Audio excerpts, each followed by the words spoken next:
Halo Sobat Melaku-Melaku Jajan, saat ini kita masih berada di Museum Satria Mandala. Kita kemarin sudah mengunjungi tempat piknik yang berada di area Museum Satria Mandala ini.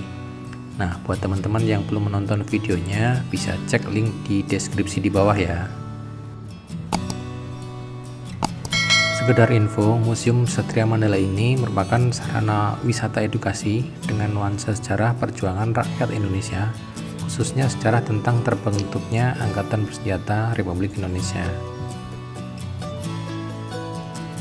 Nah, sekarang kita menuju ke museumnya ya guys. Untuk tiket masuk ke area Museum Satria Mandala ini dikenakan biaya Rp5.000 per orang. Sudah termasuk tiket untuk masuk ke gedung museumnya ya guys. Namun belum termasuk tiket parkir. Ada apa aja di Museum Satria Mandala ini? Yuk kita masuk.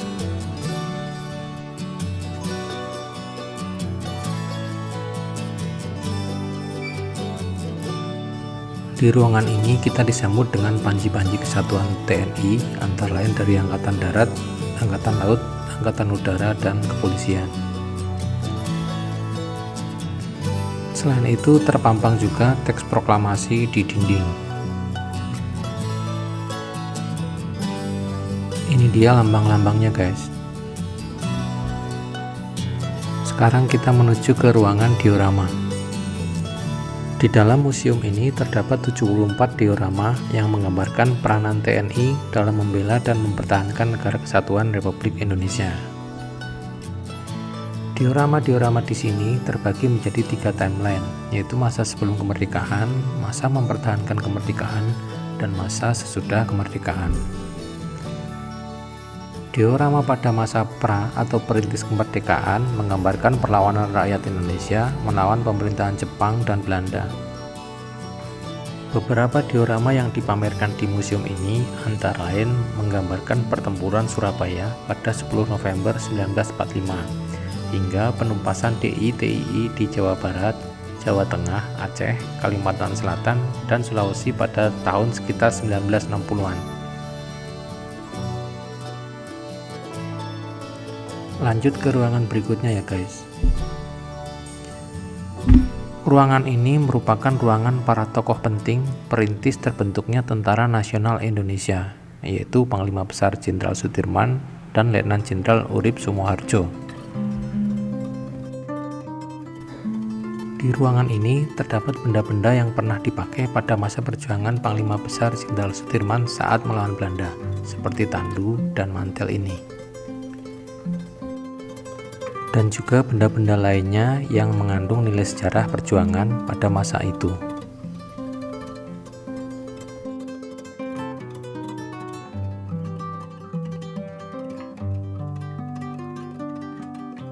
Kita lanjut ke tempat berikutnya ya guys.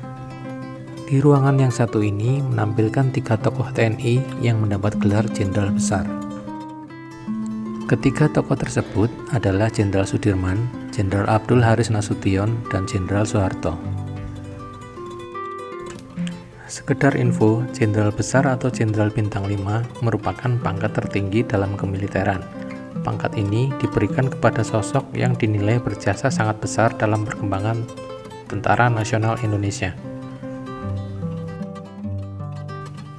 Di ruangan ini terpampang foto-foto dan peristiwa besar yang menggambarkan kepemimpinan 3 jenderal besar ini pada masing-masing masanya. Kita lanjut lagi ke ruangan berikutnya ya guys, yaitu ruangan diorama 2. Dalam ruangan ini terdapat beberapa diorama yang menggambarkan peristiwa pertempuran yang pernah terjadi dalam usaha mempertahankan dan mengisi kemerdekaan Republik Indonesia. Di antaranya adalah peristiwa pertempuran 5 hari di Semarang pada tanggal 14 Oktober 1945. Ada juga diorama yang menggambarkan pertempuran Ambarawa pada 12-15 Desember 1945, peristiwa Bandung Lautan Api, pertempuran Bogor, pertempuran Cibadak, dan masih banyak lagi yang digambarkan pada peristiwa-peristiwa lain di ruangan diorama 2 ini. Ada juga tanda kepangkatan yang pernah dipakai TNI Angkatan Laut pada tahun 1945 dan 1950. Tak ketinggalan dipamerkan pula seragam laskar-laskar rakyat yang pernah dipakai pada masa perjuangan dulu. Lanjut ke ruangan yang lain ya guys. Nah, di ruangan ini adalah ruangan yang menampilkan tokoh-tokoh TNI yang pernah menjabat sebagai Panglima Tentara Nasional Indonesia dari masa dulu hingga sekarang. Nah, ini dia para tokoh-tokohnya.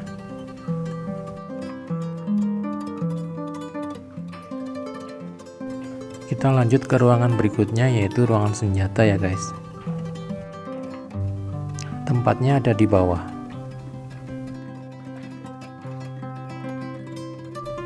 Nah, ini dia ruangan senjata. Di ruang senjata ini tersimpan banyak senjata-senjata yang pernah digunakan para pejuang pada masa kemerdekaan dulu. Walaupun sudah usang, namun kondisinya masih terlihat bagus. Ada berbagai macam senjata di sini, yang kebanyakan saat itu berupa rampasan atau peninggalan dari tentara Jepang dan sekutu saat mereka masih menjajah negara Republik Indonesia ini. Penempatan senjata di ruangan khusus ini terbagi menjadi dua periode, yaitu senjata yang pernah digunakan para pejuang pada tahun 1945 hingga 1949 dan senjata yang pernah digunakan pada tahun 1950-an hingga sekarang. Koleksinya terbilang cukup lengkap, mulai dari senjata berkaliber kecil seperti senapan serbu hingga kaliber besar seperti senapan mesin ini.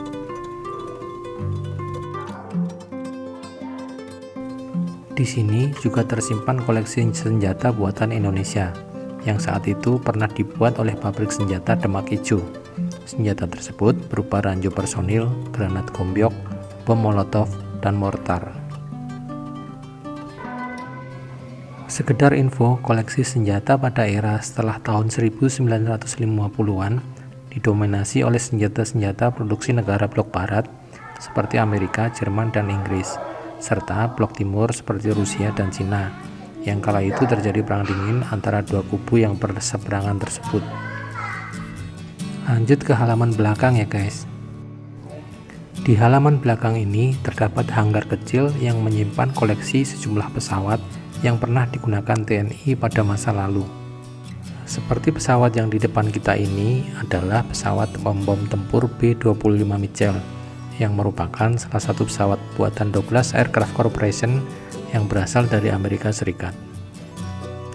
Ada pula pesawat Cureng dan Guntai peninggalan Jepang yang pernah menjadi ikon operasi militer udara pertama di Indonesia, yang saat itu pernah dipakai untuk menyerang benteng pertahanan Belanda di Ambarawa, Salatiga, dan Semarang. Ini dia replika pesawatnya.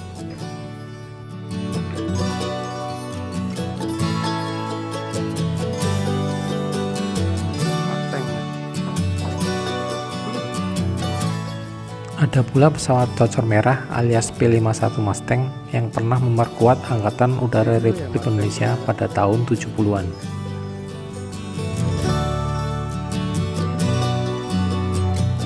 Di sampingnya ada pesawat Gannet buatan Inggris yang pernah dimiliki oleh TNI Angkatan Laut pada tahun 1951 yang bertugas sebagai pesawat anti kapal selam. Pesawat ini dilengkapi dengan torpedo dan bom di bagian perutnya.